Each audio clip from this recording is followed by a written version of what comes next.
Hello, and welcome to my channel. On today's episode, we will be discussing anomic aphasia explained simply, understanding word finding difficulties. On today's agenda, we are going to start with what is anomic aphasia, incidence and prevalence, neurological background of anomic aphasia, causes, symptoms, diagnosis and test, and treatment. And lastly, we will end with final thoughts. But first, what is anomic aphasia? Anomic aphasia is a language disorder that affects a person's ability to find the right words when speaking or writing. Speech usually sounds fluent and grammatically correct, but the person struggles to recall specific words, especially noun and verbs. For example, someone might want to say apple, but can't find the word. Instead, they might say the red thing that grows on trees. This kind of talking around a word is called circumlocution. Incidence and prevalence. According to the National Aphasia Association, about 100,000 to 180,000 people in the United States acquire aphasia each year. It is also estimated that 2 to 4 million people in the US are currently living with some form of aphasia. Wow, that's a lot. Anomic aphasia occurs when there's damage to specific areas of the left hemisphere of the brain, the side responsible most for language functions.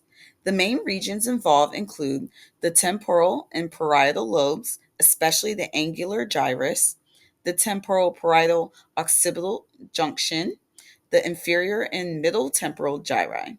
In some cases, frontal lobe areas like Broca's area and the dorsal premotor cortex may also be affected.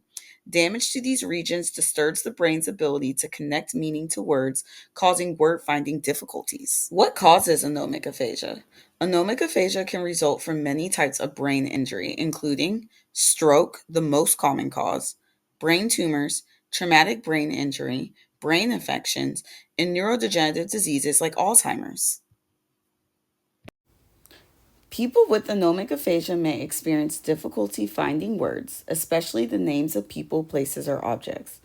Pauses or hesitations while speaking, circumlocution, describing a word instead of naming it, using general words like thing or stuff instead of specific terms, disfluencies or fumbling over words, paraphasis, such as phonemic paraphasis, such as sound errors, BAPL for apple, semantic paraphasis, or word substitutions, such as banana for apple. Sometimes telegraphic speech, short, simplified sentences, missing small words like is or the. Despite these challenges, comprehension and repetition are usually well preserved, which helps distinguish anomic aphasia from other types of aphasia. A speech language pathologist performs a comprehensive language evaluation using standardized tool to identify anomic aphasia and rule out other types. Some key assessments include the Boston Diagnostic Aphasia Examination. This evaluates fluency, comprehension, naming, and repetition. It's often paired with the Boston Naming Test, which focus specifically on the naming ability. The Western Aphasia Battery, revised, this measures language skills and provides a aphasia quotient score. This helps clarify aphasia type and severity. And lastly, another tool used is the Comprehensive Aphasia Test. This is a modern assessment that looks at language processing and related cognitive skills. And it also includes tasks like naming, repetition, comprehension, and connected speech. Next, we will talk about treatment approaches. Treatment focuses on improving word retrieval and helping individuals communicate effectively using strategies and exercises. The first treatment approach we will discuss is semantic feature analysis. This technique helps the person recall a word by describing its meaning. For example, if they can't think of a stove, the clinician might ask, where is it found? What is it used for? What does it look like? By activating related features, the target word often comes to mind. Another technique used with anomic aphasia patients is the verb network strengthening treatment. This method targets verbs and their connections to subjects and objects to strengthen word networks. For example, the given word Paint. The person might create, the child is painting, or the man paints the wall.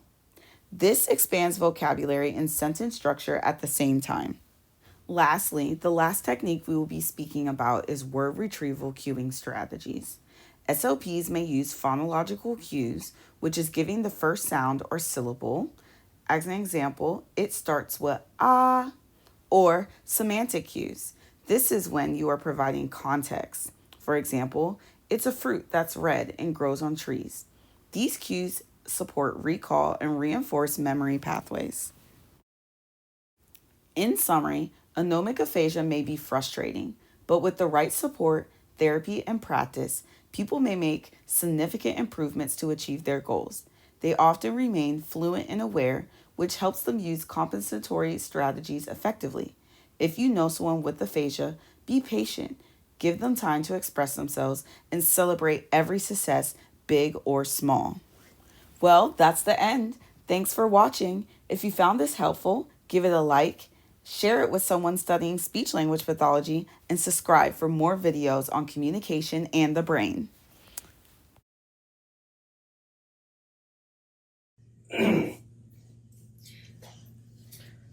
So I once, no, that's all right. I want to thank the therapists, Dr. Laurie and Jake, for all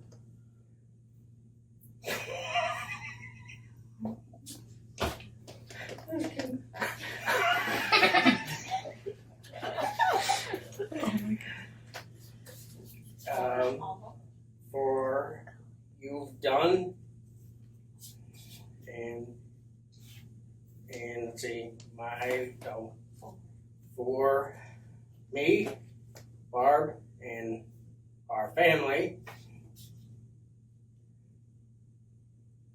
It's not goodbye. It's arrivederci.